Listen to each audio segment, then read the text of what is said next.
All right, welcome back to part 2 of the Bo Jackson Tecmo Bowl Fantasy Football League audio cast, video cast, whatever you want to call it. Breaking down the keepers for the 2019 Fantasy Football League. Phil, we start with the number 7 pick in the draft. That goes to Mike Edson.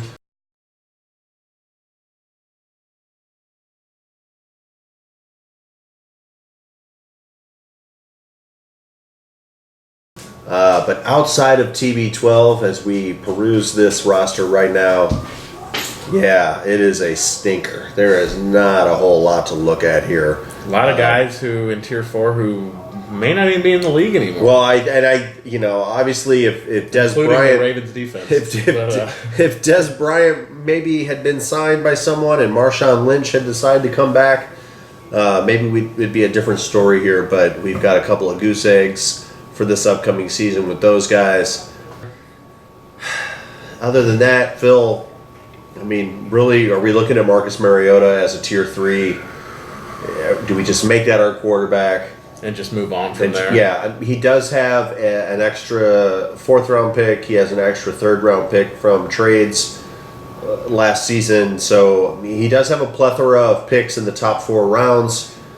So maybe, we've talked about 6 teams already. We talked about Tony with David Johnson sitting, with a Tier 3 player. Maybe Devontae Freeman from Jamie's roster if she's going to keep Nick Chubb. Maybe Mike is looking at maybe taking one of those extra picks he has in one of those, in that 3rd or 4th round, sure, and turning it into a keeper. The way I would approach this would...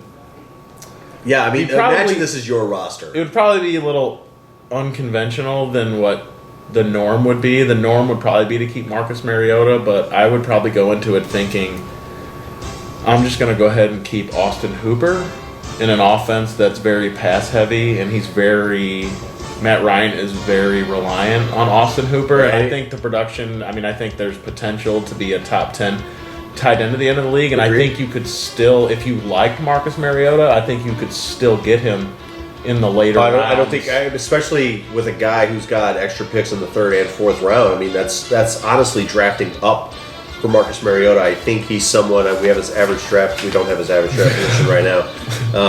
That's how bad this keeper situation is.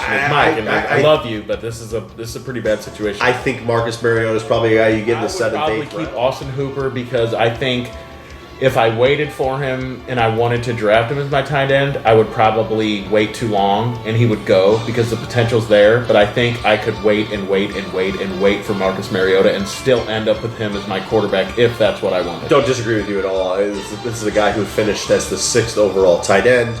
And we talked about earlier, having a solid tight end really is something week to week you don't have to worry about. When you have a good tight end. When you have a decent to a lower end, you're like, okay, it's nice. And when he has those games, you're pretty stoked about it. Could definitely have a better year than he had last year. Completely agree with you. That does it for Mike. Moving on to the 8th pick in this year's draft. Watermelon. Ellen Pandolfo. Watermelon.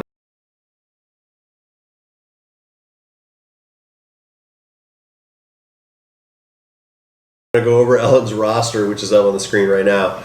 Andrew Luck, the inflappable Andrew Luck, finished super strong last year, which, as Andrew Luck fans, I think we're both super happy to see. I was super stoked to see that.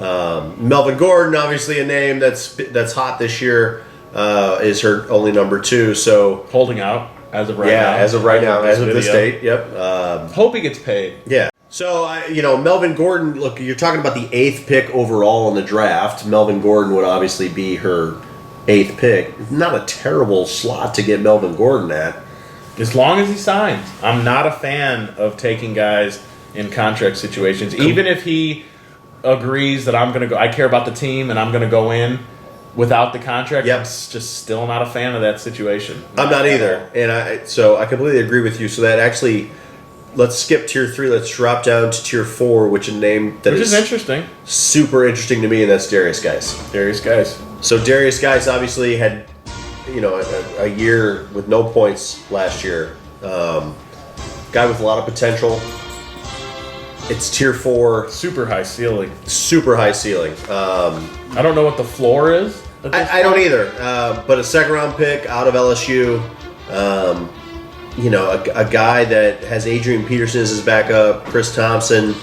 Nobody to worry about. That's what I mean. So a premier number 1 back. The job is his. But you're coming off a knee injury in his rookie season. Yeah, it's something you're going to have to monitor in training camp. If he's looking great and just like killing it, then that's definitely that's your guy, right? But if he's not progressing,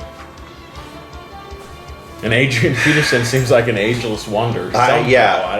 Never been a fan. So let's assume let's beat their children. Let's look at this roster here and assume that we're talking 2 weeks into the preseason. Darius Guice, it looks like he's tearing it up. Like he's going to be fine.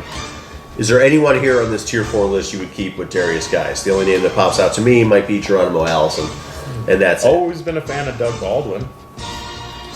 Who is not? Oh, but he's going to be out. Yeah. Oh, that's right. That's right. Yeah. Oof. So we'll look up Geronimo Allison's numbers here. Somebody had the Falcons defense on their team at the end of the year. Ellen did have the Falcons defense last year, so it's amazing. We got Geronimo Allison up on the board right now. We talked earlier about Marquez Valdez-Scantling in Green Bay. Geronimo Allison's another one of those guys you've already brought up. ESP. Devontae Adams we know is going to be the guy. Who's going to be the other guy? So I can say this. Like I said, I paid a lot of attention to the Green Bay wide receiver situation this year, solely based on DFS, DraftKings, because there were always a lot of injuries. And when Randall Cobb was out, Geronimo Allison was the slot guy that would go in there, and he seemed to produce every time he was out there. I mean, Aaron Rodgers trusted him, and if a quarterback, we're talking about Breeze, Brady, Rodgers. I'm sure there's somebody I'm missing, but of those top 5 receivers, he showed a lot of faith in Geronimo Allison. Yeah, and I'm pretty sure the numbers got progressive. I would like to look at the targets. I feel like the targets went up as the year went on. Yeah, that's for sure. We've got a couple numbers here. 11 targets in week 4. He had 30 targets last year. Just a guy that's when he's in the lineup, when he's on the field, it certainly makes a difference. Yeah.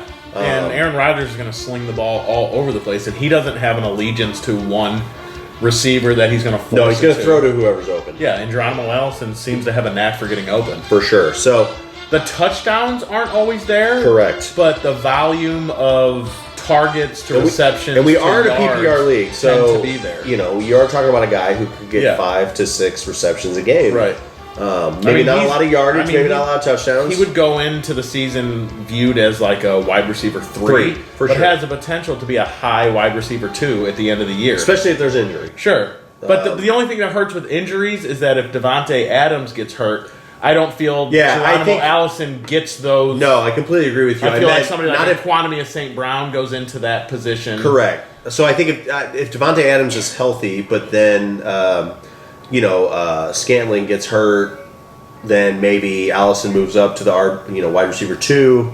But he's best used in the slot. I completely agree. And if they can get their tight end game going, finally, I think Geronimo Allison's value goes way up. So really, if I'm looking at this roster, if I'm Ellen, I'm thinking, all right, do I want to keep Melvin Gordon and he's my number 8 pick and just go with that? Or do I roll the dice on Darius Guice based on the couple preseason games that'll be done by the time we get to the draft, which is on this date that is on the screen right now, and then possibly pair him with Geronimo Allison, or possibly make a trade to keep Darius Guice with someone else that has a tier 4 and someone else's But really, it just boils down to what Justin thinks she should do. That's 100%. But if I'm in her position, if Melvin Gordon signs, you keep Melvin Gordon. If he doesn't, Guice and Allison. That's probably the move. Or Guice and whoever. Yep. So, all right. That brings us to the 9th overall pick in the 2019 draft.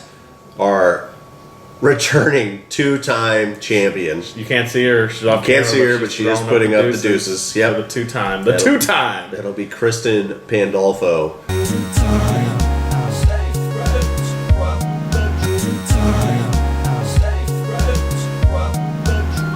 quickly solidifying herself as a force to be reckoned with. 2 championships out of the last 3 years. I know it's my wife, not trying to show bias, but what a roster that was. Great roster we got up on the screen right now. Obviously, Saquon Barkley, the bell cow of the team. Deshaun Watson, great comeback here for him.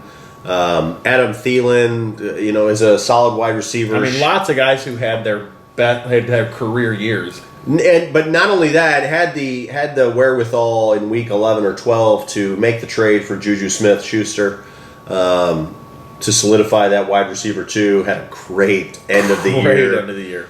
Which really picked up the slack because Thielen kind of trailed off towards the end for sure. Yeah, one of the hottest starts of any player I've ever seen in fantasy football in the beginning of the year. Yeah, no doubt.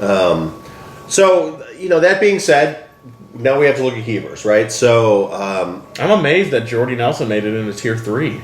Yeah, he did, which sucks. He's not going to play because he's retired, right? But he did make it into tier 3.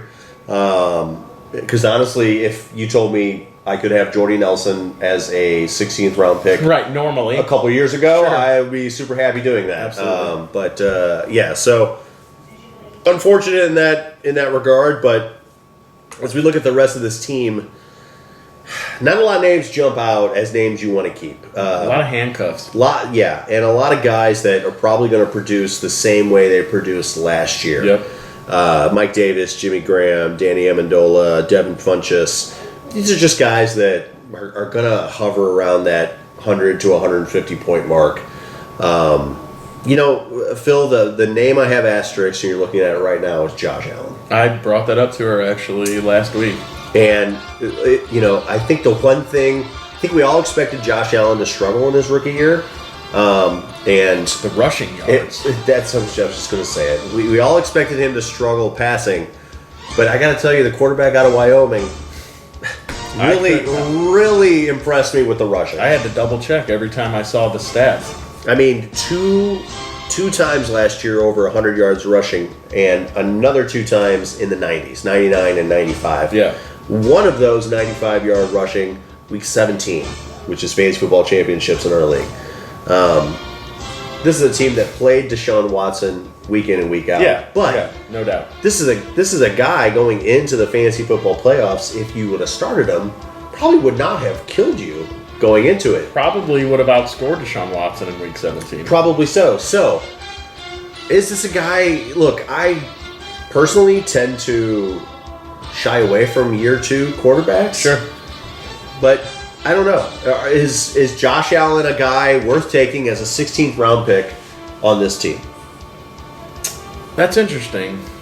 Is Juju Smith-Schuster worth 9? Absolutely. For sure. So, possibly, if you don't believe in Josh Allen and you don't believe that Golden Tate is worth a 16. I think either of those receivers. I don't think Adam Thielen was a fluke. No, I don't either. I'd almost feel more comfortable going with Thielen because of his receiver mate on the same team.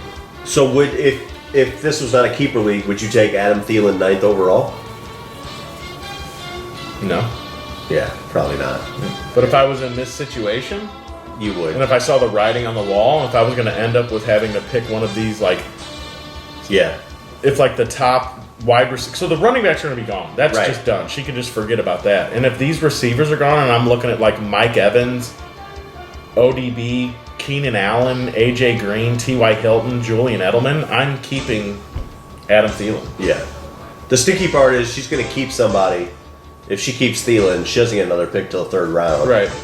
Now she's looking at, I've got Adam Thielen, and who am I taking? I think she's the most potential. I'm going to take Baker Mayfield. to make one of those draft day moves, which I know she hates to do. I know, but I do try to get one of those. I do feel like a trade's possibly in her best interest for sure. So.